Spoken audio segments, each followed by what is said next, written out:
مردم توجیک برای بانمی روز رسیدن، برای صاحب دولت خود شدن، برای صاحب زبان و حقوق شدن، برای از منبر برآمده به زبان دولتی خود گپ زدن، برای در بین خلقای جهان آواز مستقل خود را داشتن، 100 ساله ها مبارزه کرده است، 100 ساله ها انتظار استاده است.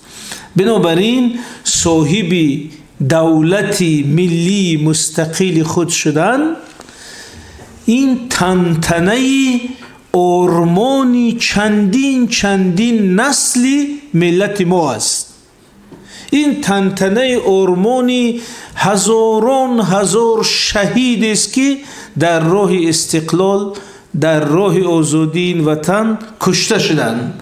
بنابراین وقتی که امروز ما حقوق داریم که همچون ملت صاحب دولت سخن گوییم، موقع گیریم، منفعت‌های خود را، حقوق‌های خود را حمایت کنیم و صاحب یک سرزمین مشخص باشیم، همین بزرگترین دستاورد خلق تاجیک در 100 سال‌های اخیر است. از بس که ما در شهر خوجند هستیم، من میخوام 2 مثال از همین شهر خوجند بیارم که شما همون مبارزه بزرگ خلق ما را برای وطن یا که فاجعه بزرگ خلق ما را در راه دولت و وطن بینید. یکی ما در همین شهر خوجند داستان بلکه تاریخی بسیار پر افتخاری تیمور ملیک رو داریم. مثلا شهری که در اینجا دفاع مقدس وطن در برابر هجوم مغول تشکیل کرده شده است. شما اگر همون دوره را از تاریخ تصور کنید، مثلا تاریخ جهانکشای جوینی هست درباره مغول ها، میگید که همین لشکر مغول وقتی که هجوم میکرد، یگان دولت، یگان شهر جرأتی مقاومت نداشت، ولی همین مردم خوجند برابری تیمور ملیک مدت‌های طولانی در برابر اون ایستادن و یک صحیفه قهرمانی ساختن. ببینید این تیمور ملیک همون استقلال امروز ندید ولی ما دیدیم، برای میگم که این ارمانی همونو. و من حتی دفعه گذشته پیشنهاد کرده بودم که همون جزیره‌ای در دریای سیر که در اونجا مقاومت تیمور ملیک انجام شده، اون رو ما باید به یک آثارخانه مقاومت ملی و یا وطنداری تبدیل کنیم، چون که بسیاری ها حتی اهل ضیا و فرهنگ نمیدونن که از کدام جزیره، از کجا همین مقاومت تیمور ملیک شده است. حتی ما گفتن که همونجا یک کشتی سازیم و در درون کشتی تیرها رو گذاریم و بچه های ما مکتب خانه روند همونجا اکسکورسیا چند تیر به طرف مغول فرضی پرونن و که من در مبارزه تیمور ملیک اشتراک کردم. همین در ذهنشان میموند. مثلا در امریکا من بودم، در عصر 18 یک حادثه مهمی در تاریخ امریکا است با نام شورش چای. شورش چای وقتی که غلامانی امریکایی چای رو که از بریتانیا می اومد به دریا پرتافتن، گفتن دیگر ما تابع بریتانیا نمیشیم، باید امریکا مستقل باشد. همین حادثه شورش چای را که در شهر بوستون انجام شده است، بوستونسکه چای پیتی میگن در تاریخ های روسی، همین حادثه چای را امریکایی ها آغازی مبارزه استقلال طلبی حساب کرده.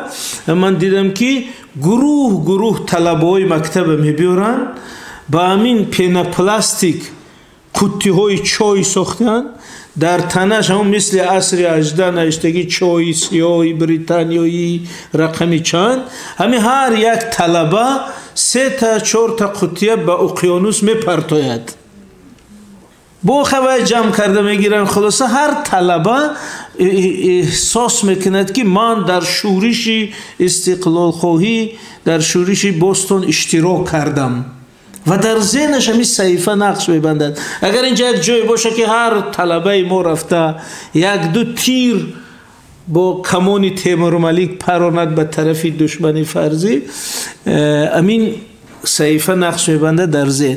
و چیزی دیگری که از همین شهر خوجند بسیار صحیفه فاجعه‌ای که داریم برای شناخت تاریخ دولت داریمون، همین فاجعه شیخ کمال خوجندی است. شیخ کمال خوجندی یک دانشمند بزرگ، عارف بزرگ، شاعر بزرگ، کسی که در همین حمله مغول اسیر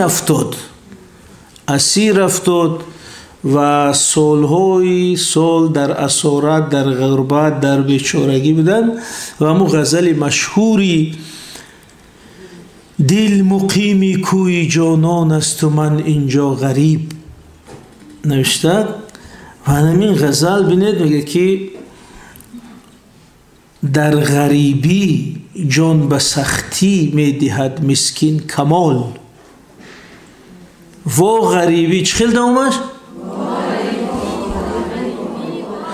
انا بینید انمی و غریبی و غریبی و غریب و غریب، این نه تنها یک صدای کمال، این گریه و یا فریادی نسل به نسل امی مردم بود که مردم تاجیک در غریبی، در اسارت عصرها به سر برد. و من در همین باره بیت کمال یک نکته بسیار ظریفی رو یافتم که ما همیشه در مکتب میخوندیم، این شما هم تو میخونید در غریبی جان به سختی میدهد مسکین کمال، و غریبی و غریبی و غریب و غریب. و اول ما بیت میخوندیم، عادی از بالاش میگذشتیم، خیال میکردیم یک فوجیه غریبی شگفته است، ولی اخیراً من در همین اینترنت یک تدقیقاتی عالمانی مرگشناسی نروژ رو دیدم. همخه یک علم است، به فکرم تنتولوژی میگن، در مرگ شناسی. خلاصه همین مرگ شناسان یک چیزی عجیب نیستن، گفتن که اگر آدم در وطن باشد، در حلقه یار و دوستان باشد، خاطرش جمع باشد، به آرزوهاش رسیده باشد، مرگش آسان میشد است، جانکنیش مرگش آسان میشد. ولی اگر آدم در غریبی باشد، دور از وطن باشد، از خویش و تبار دور باشد، دلش یگان آرزوی مهم داشته باشد، امیدش کنده نشده باشد، بگیم در تاجیکی، مرگش بسیار دشوار میشد است. اونا مرگ مهاجرین کشورهای گوناگون رو تدقیق کردن و گفتن که اگر بی وطن غریب مرگش بسیار دشوار میشد. و انا معنای همون در غریبی جان به سختی میدهد مسکین کمال. ما فکر کردیم که خمخی گفته است که جان به سختی میدهد، ولی از من بعد همین مقاله میگم که بسیار اشاره ظریف داشته است. یعنی نفت است که در غریبی خیمی مرادم خیل گفته است در غریبی جان به سختی میدهد، یعنی به آسانی نمیمرد غریب. و یک مثال دیگر یافتم که دقیقاً همین را اثبات کرد، همین گریزه های تاجیک که سالهای جنگ شهروندی در افغانستان بودن. ما حدود 300,000 نفر گریزه در افغانستان داشتیم. در مرحله اول حدود 200,000 نفر برگردانده شد، اما یک 93,000 نفر قریب 5-6 سال همونجا ایستادن. بعد سازشنامه صلح آورد. همین کسایی که در همونجا ایستادن یک نقل میکنن، میگن که اگر یگون موی سفید، یگون پدر مادر در همونجا میمرد، 1 هفته 2 هفته جان میکند، جانش در گلوش آمده است نمیمرد. بعد میگفت ما فریب میکردیم، مثلا پسرها برادرها جمع میشن میگن که پدر جان ما وعده میدهیم که شما رو، جسد شما رو حتما تاجیکستان میبریم، یا که میگن مادر جان شما خیلی عذاب نکشید، ما هستیم، ما شما رو میبریم. انا فقط در همین حالت باید جان میدادن. شما تصور کنید این چیزی واقعی که من در گریزه های تاجیک در افغانستان شده است. بنابراین من گفتم که چقدر ظرفیتی همین بیت کمال بزرگ بوده است که در غریبی جان به سختی میدهد مسکین کمال. هم خیلی نمیمرد، جان به سختی میدهد مسکین کمال. انا برای همین جان به سختی دادن در غریبی سرنوشتی هزاران نفر تاجیک بود. و برای همین من میگم وقتی که ما امروز صاحب دولت هستیم و درباره دولت هم خیلی با حساسیت گپ میزنیم، چون که ما برای به همین روز رسیدن از درون همین فاجعه ها گذشتیم. برای این مسئله برای ما حساس است. و باز یک مثال دیگر از استاد ترسونزاده میارن که همه جا ذکر بکنیم. استاد ترسونزاده در همین داستان جان شیرین وقتی که ادیب پاکستانی فیض احمد فیض را توصیف میکنن که چه خیل بود، میگن که همین فیض احمد فیض چنین حساس بود که از وطن گپ سر کنی در میگرفت. از وطن گپ سر کنی در میگرفت، در به مثل هیزومی تر میگرفت. یعنی وقتی که فیض احمد فیض یک ادیب پاکستانی است که برای از هندوستان برای از بریتانیا آزاد شدن هندوستان و وقت هندوستان و پاکستان یک کشور بودن مبارزه آورده است. بنابراین استاد ترسونزاده میگه که این مرد همیقه عذاب دیده است، همیقه مبارزه آورده است، بارها این مرد زندان دیده است، در سری مو بازی جان دیده است. اما وقتی که درباره وطن گپ میزدی، از وطن گپ سر کنی در میگرفت، یعنی آتش میگرفت، احساسی میشد، سرخ میشد، مثلا عصبی میشد، در به مثل هیزومی تر میگرفت. یعنی همونقدر که یک هیزم دود کرده هیزومی تر در میگیرد، یعنی برای وطن میسوخت. انا همین خیلی ما هم ملتی هستیم که برای صاحب وطن خود شدن انخی روزا رو گذراندیم. یعنی سبب اول که چرا ما در مسئله دولت حساسیم، ولی سبب دوم این است که انمی وطن زیبای ما، همین ملت بزرگ ما، همین کشوری با ثبات و امن ما امروز با خطرها و تهدیدهای بسیار جدی روبرو شده است. من همین خطرهای افراطگرایی، تروریسم، گروه‌های گوناگون که ما میگیم، اگر ما وقت شود میفهمند، در نهایت هدفشان این است که ما را بار دیگر از دولتداری محروم کنند.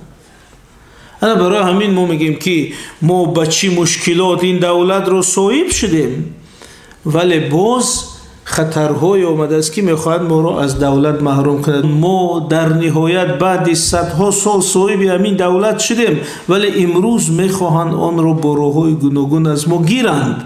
بنابراین همه برخیزیم در حمایه ارزش‌های ملی، ارزش‌های فرهنگی، هویت ملی و در نهایت دولت ملی.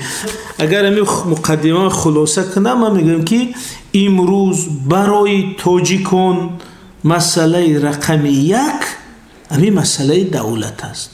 ساحه طب همه مهم است، معارف مهم است، ساحه اقتصاد مهم است، اجتماعی مهم است، همه چیز مهم است، ولی مهمترین مهم ها همین مسئله دولت است. زیرا اگر دولت را حفظ کرده توانیم همه ساحه را رشد داده میتونیم. اگر دولت از دست رود تمام ارزو و آمال و نقشه های ما برباد میرد. همین منطق اساسی همه بحثایی که میکنیم. خب بینید، برای که شما گویید که چرا دولت چنین مهم است برای ما، انا برای دانشجویان عزیز چند رقم میاریم. بینید، یکم این که از تمام خلقهای جهان تنها 2% خلق و ملت ها صاحب دولتن. تمام. وقتی ما صاحب دولتیم چخیلی که هوا رو نفس میکشیم رایگان آزاد یگان بار فکر نمیکنیم که همین مهم است. اما شما طبیبت میدونید وقتی هوا نرسد آدم چه میشد. اگر میلیون ها در حلقه طلا و پول باشه همین هوا نرسید شما تمام. ولی از بس که هوا فراوان است دربارش قریب گپ نمیزنیم. همین تو بعضی میگن که اگر همین کرونا ویروس نمی آمد علم پولمونولوژی قریب از بین میرفت. این دوباره اینقدر مهم شد. خب چون که ما اهمیت هوا رو گوه نمیفهمیم، اما این دولت هم خیلی ما از بس که صاحب دولتیم فکر میکنیم که خیلی همه دولت داره، اما این خیلی نیست. من همین آمارهای جهانی نشون میدهد که همگی 2% خلقا دولت دارن. اما ما که دولت داریم فکر میکنیم خیلی هر خلق یک دولت داره، هر ملت یک دولت داره. اصلا خیلی نیست. همین در جهان امروز 7,500 خلق و ملت هست. یعنی موضوع شما اینترنت سامانه یونسکو رو کشید نوشته است که در جهان 7,500 خلق و ملت است. اما در جهان امروز همگی 194 دولت رسمی در سازمان ملل متحد با قید گرفته است. 194 دولت، باز 50 دولت نیمه رسمی است بحثناک. پس بینید وقتی که 7,500 خلق و ملت است ولی همگی 250 دولت است. برای ما میگیم همین 2% خلقای جهان دولت داره تمام. و تاجیکان این خوشبختی رو دارند که در همین 2% صاحب دولت داخل میشن. برای همین این بسیار نکته مهم است. ولی از بس که ما در محیط دولت آزادانه زندگی میکنیم گاه اهمیتش رو نمیفهمیم. دوم اینکه چیزی رقم دیگری که ما باید در یاد گیریم و بسیار شاید مثلا ما همچون سیاست شناسا همین رقم شنیده بسیار با حساسیت نگاه میکنیم، این است که همین حدود جمهوری تاجیکستان، این وطن عزیز ما که ما با آن افتخار میکنیم، همگی 1% حدود تاریخی تاجیکان است.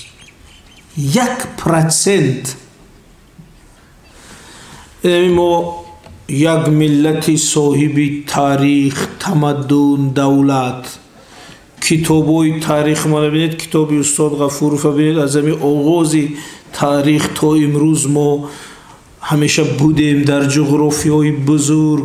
از او کشور آریانویچ سر کرده تا مثلا دوره کوشانیان ایمپریا داشتیم، هخامنشیان ایمپریا داشتیم، دوره ساسانیان صاحب ایمپریا، دوره سامانیان صاحب قدرت جهانی بودیم. دولت‌هایی که ما داشتیم این مثل تاجیکستان، ازبکستان، افغانستان دولت‌های خرد نبودند. همون دولت‌هایی که داشتیم مثل روسیه، امریکا، چین قدرت‌های جهانی بود. ولی اگر همه امور را در یک خریطه مانیم تاریخ رو پیش رو بیاریم، من همه حسابایی که من شخصا انجام دادم همین جمهوری تاجیکستان همگی 1% انمو جغرافیای تاریخی است که تاجیکان با اون صاحب بودن. خیلی به این برمیگردم. بینید برای که شما دقیق تصور کرده تونید یک معلومات که ما در کلکولاتور با پسرچه گفتم اینجا شین همیاره فایزش برار. بینید ما در مقایسه با دولت هخامنشی‌ها، یعنی دولت کوروش کبیر که ما افتخار میکنیم ما وارثان آن هستیم، ما همگی 2% حدود دولت هخامنشی هستیم. 2%. در مقایسه با ساسانیان اگر گیریم، ساسانیان همین ایمپریای کلانی که من همین هفته جشن 1800 سالگیش بود، ما همگی 1.5% تریتوری دولتی ساسانیان هستیم حاضر. اگر با سامانیون گیریم، این دولتی بزرگ سامانیون که ما افتخار داریم، میگیم دولت سامانیون، مجسمه سامانی، ناحیه سامانی، پول سامانی، اگر با دولت سامانیون قیاس کنیم، ما حدوداً 4% تریتوری دولت سامانیون رو در دست داریم حضور. من اگر برای دانشجوهای عزیز همین این ورقچه را اگر گیریم، من ببینید همین ورقچه که در دست من است، میبینید اون بچهای دخترای قفا میتوبد. اگر همین ورقچه گیریم که حدودی دولتی ساسانیان باشد، همین جمهوری تاجیکستان 1% یا من قدرش مونده است، اینش نیست، رفت. اگر همین را سامانیان گیریم، سامانیان جمهوری تاجیکستان حدوداً 4% باشد، من این قدر میشه، یعنی این قدرش نیست، رفت. فهمو؟ پس چی از خلاصه ما از این صحبت، از همین بخش؟ پس میگیم که همین جمهوری تاجیکستان همین 1% باقی مانده،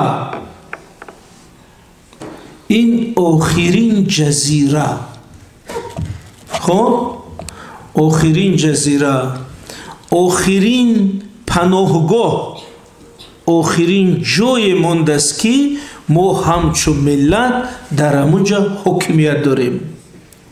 همین گپ اساسی که شما وقتی میگیم چرا تاجیکستان مهم است، چرا باید او را حفظ کرد، ما میگیم که از تمام همون تاریخ بزرگ، از تمام همون گذشته بزرگ، از اون تمدن بزرگ، از اون دولت‌های عظیمی که ما داشتیم، همین 1%، همین جمهوری تاجیکستان آخرین پایگاه، آخرین جزیره، آخرین پناهگاه تاریخی خلق تاجیک است، آخرین جایی که ما همچه یک ملت اینه که پامون مانده میگیم ما صاحب همینجا هستیم، ما همچه یک ملت میتونیم بگیم که نه زبان ما، فرهنگ ما، تاریخ ما، هویت ما، منفعت‌های ما در اینجا حمایه میشد.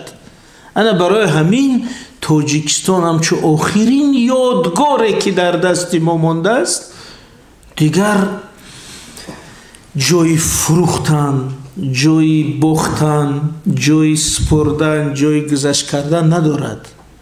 اگر هم 1% هم از دست رود، ما مثل بسیار صدها خلقهای بیوطن و آواره در جهان بی سرنوشت میشیم.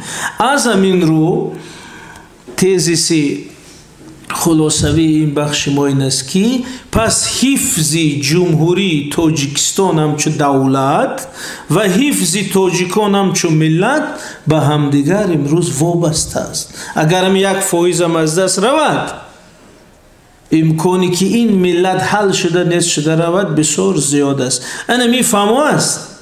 برای همین سخن دیگر درباره فقط وطن دوستی نمیره. حفظ تاجیکستان فقط وطن دوستی نیست، حفظ تاجیکستان این مسئله حیات و ممات همین ملت تاجیک است. و ولی در ادامه نشان میدیم. شما وقتی که نام‌های بزرگی تاریخی رو پیش رو میارید، ما هم پر از افتخار میشیم، هم پر از درد. ببینید ما یک سیاستی بسیار ظریفی رهبریت دولتی است که در دوره استقلال نامی اکثر شهر و ولایت ها رو به نام‌های دولت‌های تاریخی ما برگرداندیم. مثلا من این ولایت سوخت، چون که ما دولت بزرگ سوختیان داشتیم، این ولایت سوخت، این ولایت ختلان، یعنی نویه خراسان، یعنی شهر بختر، یعنی شهر خاور. خلاصه چقدر نام شهر و شهرکای موندیم سامانیان. اما اگر شما وقتی نامو میشنویم از یک سو پر از افتخار میشیم، از سوی دیگر اگر تاریخ و حجم و وسعت اونا رو پیش رو بیاریم، برعکس زیق هم میشیم، گریه من میگیره. چرا؟ مثلا ما همین طرف روی بختر میریم، اول میگیم بختر، یک شهر خورده که گذاشتیم بختر. بختر این نیم جهان بود.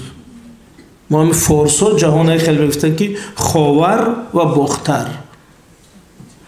میگیم از ناحیه خراسان گذشته استادیم، در 15 دقیقه از ناحیه خراسان میگذاریم. خراسان این ملکی بزرگی تاجیکان از همین شمالی، از جنوب سیبیر تا قشقر تا ایران و پاکستان و افغانستان، همین گفتیم خراسان. اون وقتی استاد رودکی میگن که کجا میری خراسان است پیروزی آنجاست، و این رئیس ناحیه خراسان در نظر ندارد، و همون امپراتوری سامانی که تمام خراسان اداره میکرد. اما میولی خراسان یک ناحیه خورده میگیم خراسان. خلاص و یک اولیجا ژورنالیستان هستند، و یک آماری امی عجیب بگیم بینید در یادتون، امی ولایت سوخت حدوداً 10% تریتوری دولت سوخت است. این ولایت سوخت دیگرش در دست ما نیست. ولایت ختلان حدوداً 25% اما ختلانی تاریخی است، دیگرش بیرون از سرحد. ولایت بدخشان حدوداً 30% بدخشان است در دست ما، دیگرش مثلا در چین، در افغانستان، در پاکستان، در قرقیزستان است بدخشان. و چرا اینا رو به یاد میاریم؟ ما نمیگیم اینا رو گرفتن در کار، این مثلا نمیگذاریم.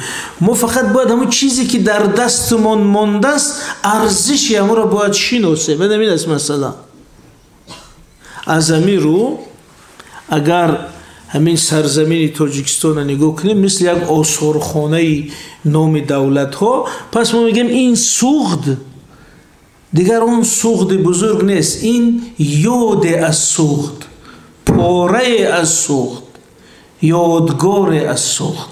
خلاص این ناحیه خراسانی خراسان نیست، این گرد از خراسان، یاد از خراسان. و میریم شهرک سامانیان در این مرکز ناحیه رودکی، شهرک سامانیان، یا هر جا میریم یک قشلاق مانده است دهه سامانیان. من در فخرآباد دهه سامانیان 3 کیلومتر مربع، حدود دولت سامانیان 3 میلیون کیلومتر مربع، 3 میلیون کیلومتر مربع. من همین اخیراً کتاب از سوی بهروز سفرزاده چاپ شد با نام جغرافیای تاریخی سامانیان. همونجا بیدید تمامش حساب کرده است از تمام منبع ها 2,980,000 کیلومتر مربع حدودی سامانیان.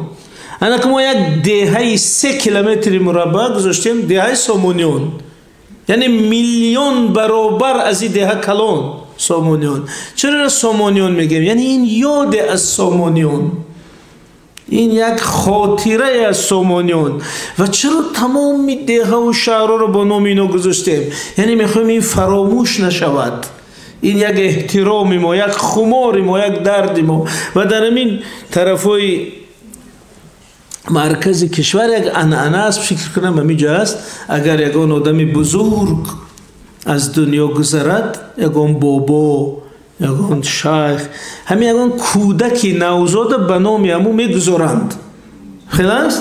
یعنی که نامش فراموش نشود گفته، و او را بابا احترامی میگیم بابا جان، نمی دادا جان. خلاص؟ این همین خراسان و سامانیان و کوشانیان گذاشتن ناحیه‌ها تقریبا همین کار است. یعنی ما گفتنی هستیم که یادی اون شهرها و کشورهای بزرگی ما هست، ولی اگر همین رو پیش رو بیاریم و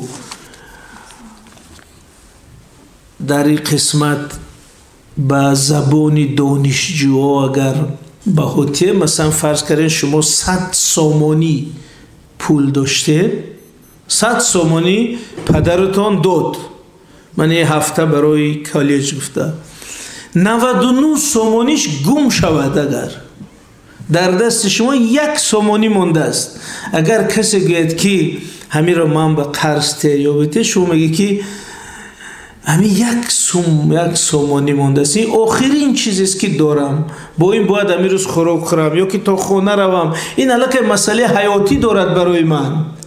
انا همین یک فایز زمینی که ما با نام تاجیکستان از اون زمین‌های بزرگمون داریم، امروز برای ما خیلی اهمیت حیاتی دارد. و برای که دانشجویان همین را فراموش نکنن، من یک فرمولای بسیار ساده رو پیشنهاد میکنم که همین را در ذهنتون همیشه میموند. مثلا در سرود ملی جمهوری تاجیکستان همه از یاد میدونیم. خب سرود ملی دیار ارجمند ما میره جای داره که میگه که تو از امید رفتگان ما نشانه ای. یعنی ای دیار ارجمند ما تاجیکستان، یعنی تو از امید رفتگان ما نشانه ای.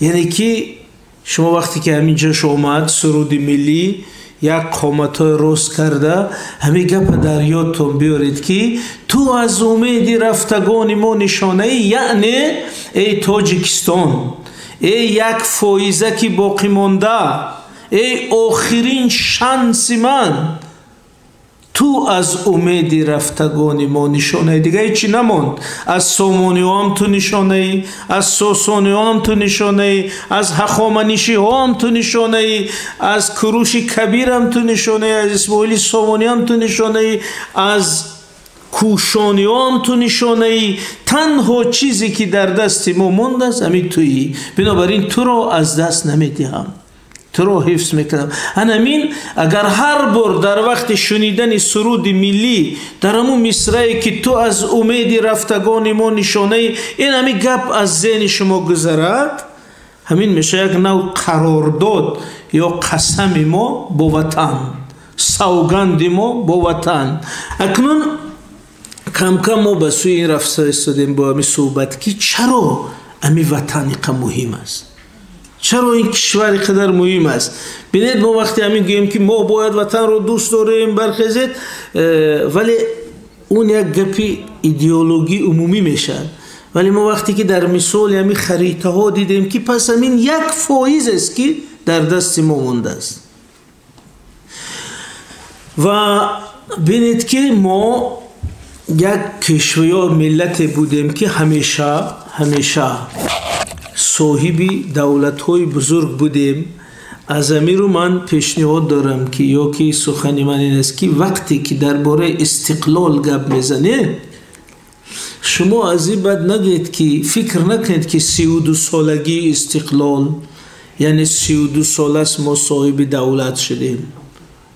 30 سالگی استقلال به این معنی نیست که 30 سال است تاجیک صاحب دولت شده است. از این رو ما میگیم 30 سالگی بازگشت استقلال.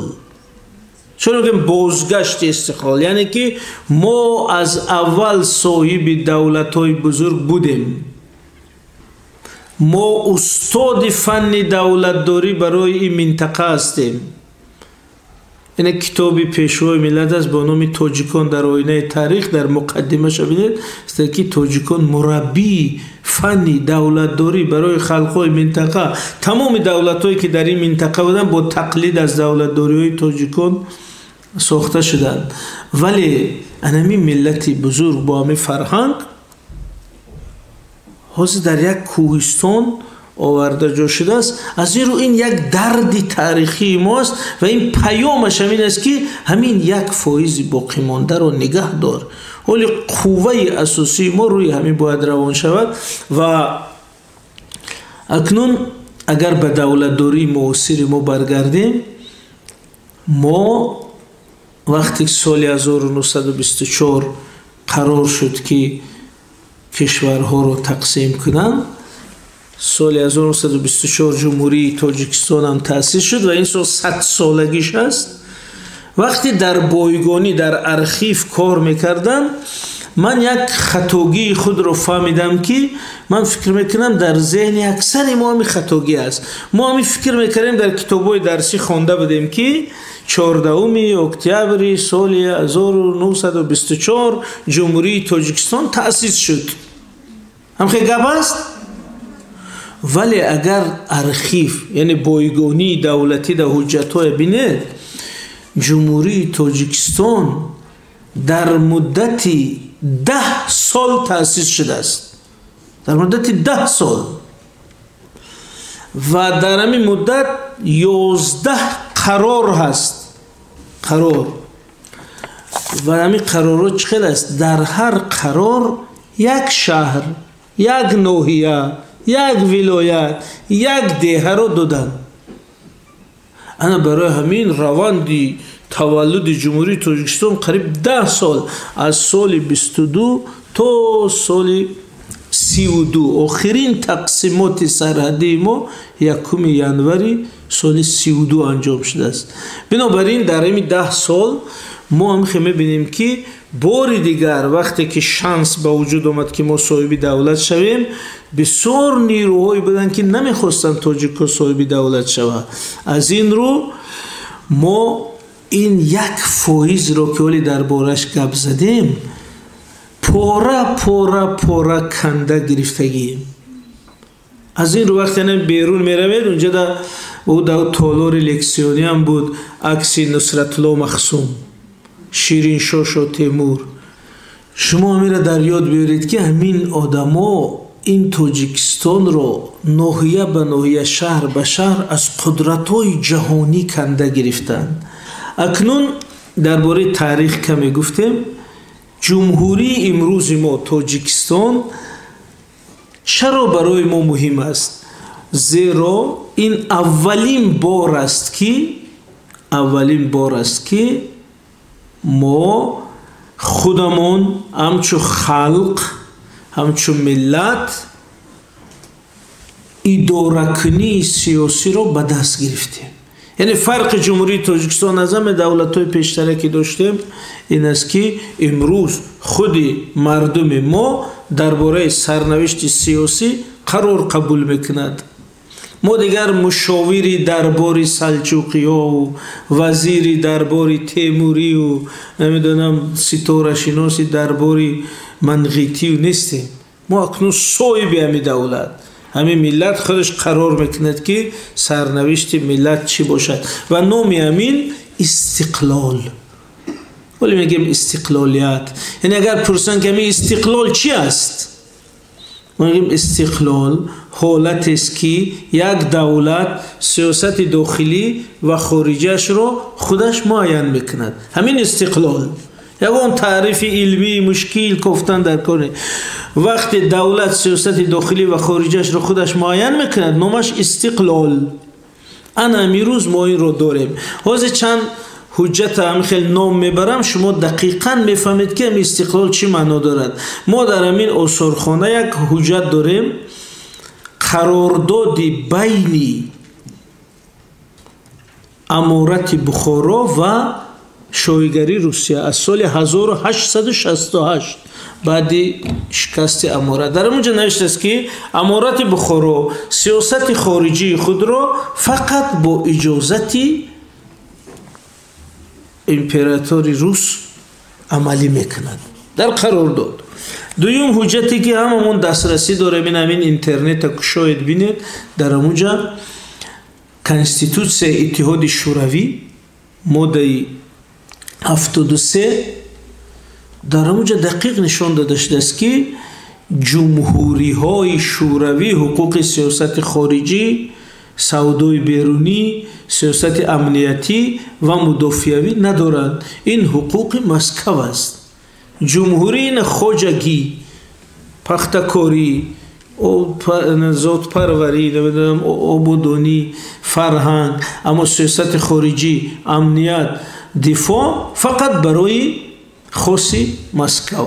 یعنی در اون وقت هم همین حقوق نداشته. ولی کنستیتوسیون تاجیکستان ماده 69 وقتی برشمردن صلاحیت‌های رهبر دولت چه میگه؟ سمت‌های اساسی سیاست داخلی و خارجی رو معین میکند. این معنیش که یعنی دولتی صاحب استقلال است. اگر شما گید کدام بندی کنستیتوسیون در این استقلال، ما میگیم در این ماده 69 چی میگه؟ سمت‌های اساسی سیاست داخلی و خارجی رو معین میکند. یعنی از کسی نمیپرسد دیگر از مسکو است، از لندن است، از پکین است نمیپرسد، بلکه خودش معین میکند. همین نامش ماده استقلال. فهموست؟ فرق اساسی جمهوری تاجیکستان از دولت‌های پیشینه که ما در آن شرکت داشتیم این است که در این دولت تاجیکان همچون ملت صاحب دولت قرار سیاسی را خودشون قبول میکنند و این در سمت داخلی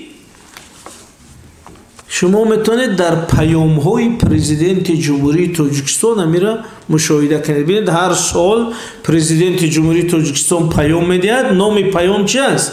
پیام پرزیدنت جمهوری تاجیکستان درباره سمت‌های اساسی سیاست داخلی و خارجی. یعنی وقتی که پرزیدنت به منبر میبراید سیاست داخلی و خارجیش را میخواند، اعلان میکند، معناش این است که ما دولت مستقلیم، این است سیاست داخلیمون، این است سیاست خارجیمون، به جهانیان و به جامعه رو معرفی میکنیم. بنابراین لحظه صدا دادن پیام پرزیدنت این لحظه تجلی استقلال کشور است. زیرا یک کشوری وابسته نمیتواند پیام دهد. در سطح خارجی هم خیلی بینید وقتی که پیشوای ملت ما میرد در منبرهای خارجی، در منبر سازمان ملل متحد به زبان تاجیکی صحبت میکنند، این تجلی یا که ظاهر شوی استقلال در سطح خارجی. شما بینید ما بسیار عادت کردیم که اکنون که پرزیدنت ما میره در این کشور، در اون کشور، در این کشور صحبت میکند. این هفته در ایتالیا بودن و در منبرهای سازمان ملل متحد. نمی سالی گذشته 2 بار در منبر سازمان ملل متحد پیشوای ملت به زبان تاجیکی صحبت کرد در 1 سال. اگر شما 100 سال پیش میگفتید که تاجیکان دولت مستقل روبر دولتش میره در همین سازمان ملل با تاجیکی گپ میزند، میگفتن که همین دیوانه است، همین آدم امکان نداره، ولی همین کار شد. بینید؟ بنابراین وقتی پیشوای ملت میره در منبر سازمان ملل متحد با تاجیکی گپ میزند، من که همین ارخیوا را زیاد میبینم میگم که همون آرمانی نصرت الله مخصوم عملی شد، آرمانی صدرالدین عینی عملی شد، آرمانی شیرین شاه تیمور عملی شد. چرا خیلی میگم از روی فکت اگر گیریم، این همین صحیفه فیسبوکی من است در اینترنت عبدالله راهنما کشاید، من همون محاکمه قتل به قتل رسان، حکم قتل نصرت الله مخصوم را نسخش گذاشتم و در همون جا بینید که حکم قتل نصرت الله مخصوم در چی نوشته است که پونکت 3 این میخواست که زبان تاجیکی را زبان دولتی کند، برای همین کشته شود. اینا نوشته است که در پونکت 5 نوشته است که این میخواست که تاجیکستان دولتی مستقل شود، برای همین کشته شود. پس برای همین روز، برای در همین منبر برای آمده گپ زدن کشته شده است مرده. انا از امیر رو من وقتی میبینم پیشوای ملت نه تنها در اینجا رفته در سازمان ملل متحد با زبان تاجیکی از نام دولت، از نام مردم گپ میزنه، من خیال میکنم که همین نصرت الله مخصوم با آرمانش رسید.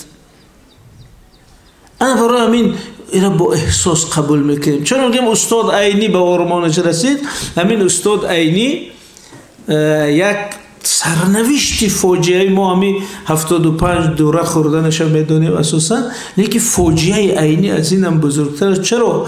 عینی یک سیاستمدار بود، سیاستمدار بزرگترین همون زمان. شما میگه برای چی امارت بخارا عینی را 75 چوب زد؟ برای شعر و ادبیات نه، برای سیاست و لیدر سیاسی بود. انا استاد عینی وقتی که انقلاب شد در بخارا سال 20 امیر سرنگون شد، جمهوری خلقی بخارا تأسیس شد. استاد عینی خیال کردن که ما دولت مستقل بشیم. خیال کردن که نه، برنامه داشتن. 103 مقاله صدرالدین عینی درباره سیاست داخلی و خارجی دولت مستقلی تاجیکان است. 103 مقاله. این نوشته است که ما با بریتانیا چیکار میکنیم، با روسیه چیکار میکنیم، با ترکیه چیکار میکنیم، با افغانستان. یعنی استاد یک سیاستمدار طرح دولت مستقل ریخته است. سیاست داخلی چه خیل باشد، این خیل باشد، این خیل باشد، کدام منطقه ها باشد. اما وقتی که تقسیمات ناعادلانه شد از مسکو، گفتن که عینی، استاد عینی، تمام دیگه درباره دولت گپ نزنید. شما در ترکیب این دولت ولایت میشه و در ترکیب او جمهوری میشه. بنابراین تمام نسلی راهبران تاجیک کشته شد و استاد عینی تنها مون. از همین نسل تنها عینی، همین شیرین شاه و تیمور و نصرت الله مقسوم همشه در پیش چشم استاد عینی بردن کشتن. بنابراین استاد عینی آرام آرام به ادبیات گذشت. این ادبیات رفتن استاد عینی، نویسنده، شاعر شدن استاد عینی، این یک نوع راه حل است که دیگر آرمان دولتیشون شکستن. اگر همین یک مقاله دیگه می نوشت، مثال استاد عینی هم مثل شیرین شاه و تیمور نصرت الله مقسوم کشته می شد. حکم قتلش برآمدگی بود، ولی چه خیل خلاص کرده اون یک مسئله دیگه. بنابراین همین استاد عینی 103 مقاله درباره سیاست داخلی خارجی نوشته است، ولی آرمان دولتش از بین بردن تا آخر عمر در همین آرزو ماندن. ایره ندید. ولی امروز ما وقتی دولت داریم، بریم در سازمان ملل متحد گپ میزنیم، من میگم خود همین استاد عینی برآمد در منبر گپ زد. انا برای همین هر برآمد سازمان پیشوای ملت در اوجا ما از این نظر تاریخ و فاجعه دولت داریم و نگریم، میگیم که این یک جشن است، این یک افتخار است که ما با همین روز رسیدیم. شیرین شاه و تیمور هم همین خیل. شما بخصوصا این جوانا همین را در نظر گرفت که شیرین شاه و تیمور با از همه قهرمانو یک فضیلت دیگه داره که بسیار جوان بوده در دوره قهرمانی کردنش. تولد شیرین شاه و تیمور 1899. رئیس ولایت بدخشان شده سال 1922، یعنی 23 ساله بوده. 23 سالگی. همون مکتوبای تاریخی که به استالین نوشته سال 1924 25 26 که کنی دولت تاجیکا حقوق دارن باید صاحب دولت شدن، همون وقت شیرین شاه و تیمور 25 ساله بوده است، 26 ساله، 27 ساله. وقتی پرزیدنت یا رهبر دولت تاجیکستان شد سال 1932 33 ساله بوده است. وقتی کشته شد 37 ساله بوده. حاضر بعضی همین پرتریت های من میبینم استاد شیرین شاه و تیمور یک آدمی 60 ساله 70 ساله کشیده قهرمان. من میگم همین خودوجنیک تاریخ نمیدونه بفکن و در همون جوانیش کشته شده است و همون مبارزش برای تأسیس تاجیکستان در 24 سالگی 25 سالگیش کرده است. انا برای همین وای برای جوانو یک الگو، یک نمونه بسیار عجیب است. یعنی که اگر گیم که خیلی شیرین شاه و تیمور 10 سال در سیاست می بود، رفته اکادمی خدمت دولتی می خوند، سیاست شناس می بود، تجربه دار، میگه من یک آدم خردمند دولت صاحبی کرد. نه، یک جوان. پس غیرت بزرگش ببینید، خیرت بزرگش ببینید که مبارزه کرد برای همین دولت و قهرمان شد و این دولت رو صاحبی کرد. از همین رو من میگم که همون آب و خاکی که شیرین شاه و تیمور رو با وجود آور هست، همون مادر تاجیک هست، همون دریایی که شیرین شاه می نوشید است. بنابراین هر یک جوان شما میتونید در برای وطن در همین جوانی هم میشه خدمت کرد.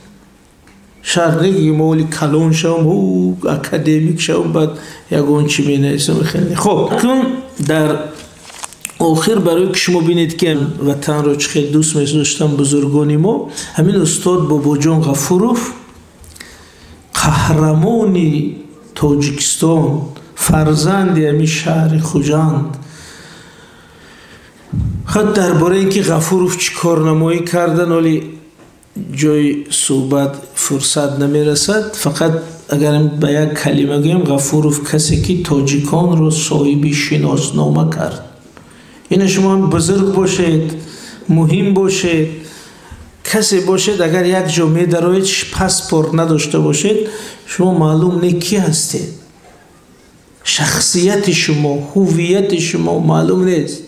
بنابراین بزرگترین خدمت استاد باباجان غفوروفی بود که ما را همچون ملت صاحب شناسنامه ملی کرد. این تاجیکان شناسنامه است که کسی او را گرفته رد کرده نمیتونه، زیرا او را یک برمرد نوشته است که برای که جواب حتی به همین کتاب تاجیکان نویسد باید شخص برابر خود غفوروف باشد که این چیز فقط ملت تاجیک میتونه پروریده. بنابراین یک شناسنامه ما را با وجود داره. همین شخصیت بزرگ در آخر عمر، در چند ماه آخر عمرشان بیماری شدن، به بیماری گرفتار شدن که طبیبا میگن که همین 2 ماه تقریبا طول میکشد عمرشان. هم خیلی دیاگنوز شنیدن. بعد استاد غفوروف در مسکو زندگی میکنن. در اوج 20 سال آخری عمرش در مسکو بود، اینجا اومده هم نمیتونستن. بعد میخواد که یگان راه یافته گریخته به تاجیکستان بیان. بعد همین از بس که دیرکتری اینستیتوت شرق شناسی بدن، یک کنفرانس در دوشنبه تشکیل کرده. من تاجیکستان کنفرانس میرم گفته، از اونجا جواب گرفته میان. بعد میان یک دوستشون از همین کلخوز خستیورز، رئیسی کلخوز نامش احمد جان، همین آدم در تلویزیون گپ زد، گفت که استاد آمدند و گفت است که احمد جان من این دفعه مردنی آمدم.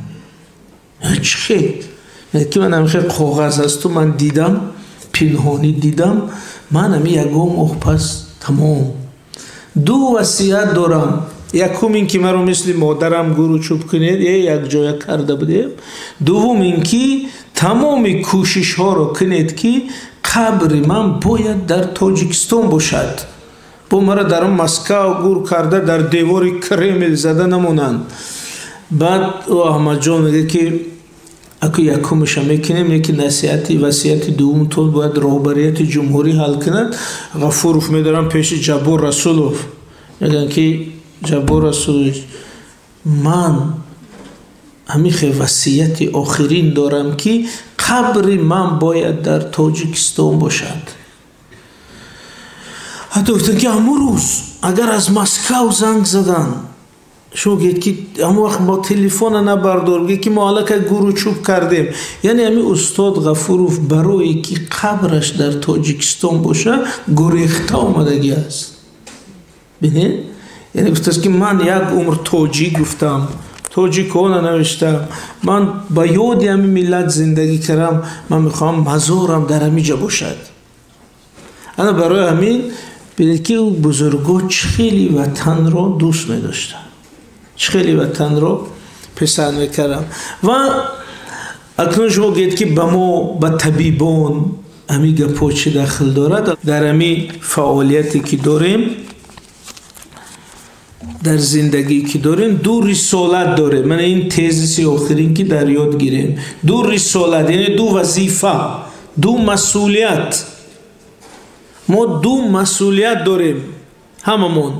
یکم مسئولیتی کسبی، دوم مسئولیتی ملی یا جمعیتی شهروندی. مسئولیتی کسبی ما این است که اگر طبیبی خوب باشیم، حلال کار کنیم، علم آموزیم، حلال مهنت کنیم، در ساحه خود باید пешрафтаву дар сатҳи аввал бошем. Ин масъулияти касбӣ. ин агар накунад касе нонаш ҳаром аст. вале дар баробари ин мо бо масъулияти шаҳрвандӣ ва миллӣ дорем. чунки мо дар ин кишвар зиндагӣ мекунем, аз ҳамин обу ҳаво нафас мекашем, ҳуқуқу амнияти моро ин кишвар таъмин мекунад, фарҳангу ҳуввияти мо инҷа таъмин аст. мо ҷузъи ҳамин ватанем.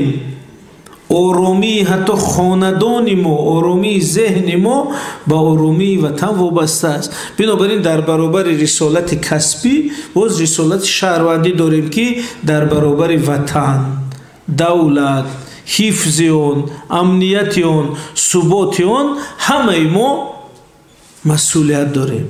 ана барои ҳамин ман аз роҳбарияти ин муассиса бисёр ташаккур мегӯям, ки дар мавзӯъҳои сиёсӣ, давлатдорӣ, миллӣ чунин вохӯриро баргузор карданд. зеро агар шумо гӯед мо табибем, мо ҳамин укол мекунем, дору мекунем, ҷарроҳӣ мекунем, табобат мекунем, мо ба сиёсат чӣ кор дорем, ба давлат чӣ кор дорем, ин хел намешавад. агар мо ҳамин хел фикр кунем, давлатамона ай дастамон мегиранд, оромимона мегиранд, амнияту суботамона мегиранд, баъд он вақт ҳатто ҷои кор рафта наметонем. бинобар ин ҳамаи орзу, ҳавасу, нияту дурнамои мо дар сояи чӣ аст? суботу амнияту давлат. ин агар рози ман ташаккур як варақа тақсим кунам, гӯям ки шумо ҳамаи орзу ҳавасотона нависед. хусусан ина ҷавоно дилашон пур аз орзу. мегӯям инами 10 нақшата барои 2 соли оянда навис. мебинем ки ина духтароко навистанд ки ана коллеҷа тамом кунам, оиладор шавам, хушбахт шавам. ана бачаҳо менависанд ки ин соли оянда нақша дорам, зан гирам, ё ки ординатура дохил шавам. инш мега хонаина муаллимаҳо мегӯянд ки шояд масалан квартира беҳтар гирам, инаш мега замин гирам, мошин гирам. ҳама як нақша дорем. ҳамхел аст. ман мехонам мегӯям як хатогӣ дар ҳамин нақшатон. дар ҳамин болош бояд аввал менависти ки дар ҳифзи суботу амнияти кишвар саҳма магузорам. ҳамин давлатро, ҳамин ватанро ҳифз кунам, баъд пункти 2 зан гирам, ё ки шавҳар кунам, ё ки хона гирам, ё замин гирам.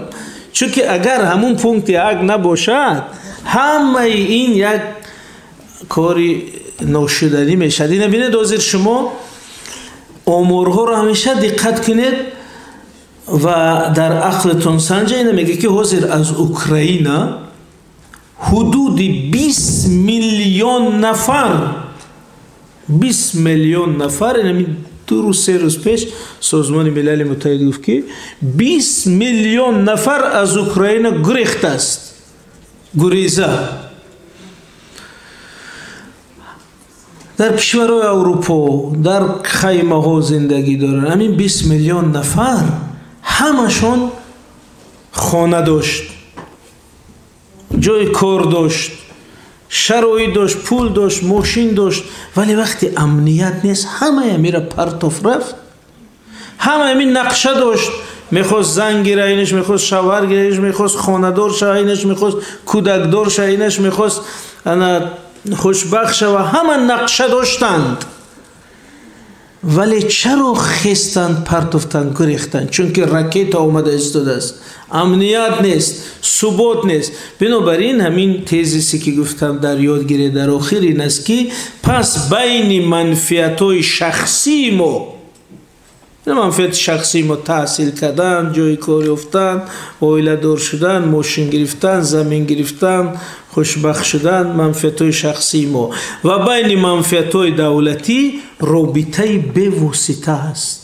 яъне манфиати шахсии мо ва манфиати ватан ҳамеша пайваст аст. ихел нест ки ин ватан чизе мешавад, давлат чизе мешавад, ман кор карда мегардам, ихел нест.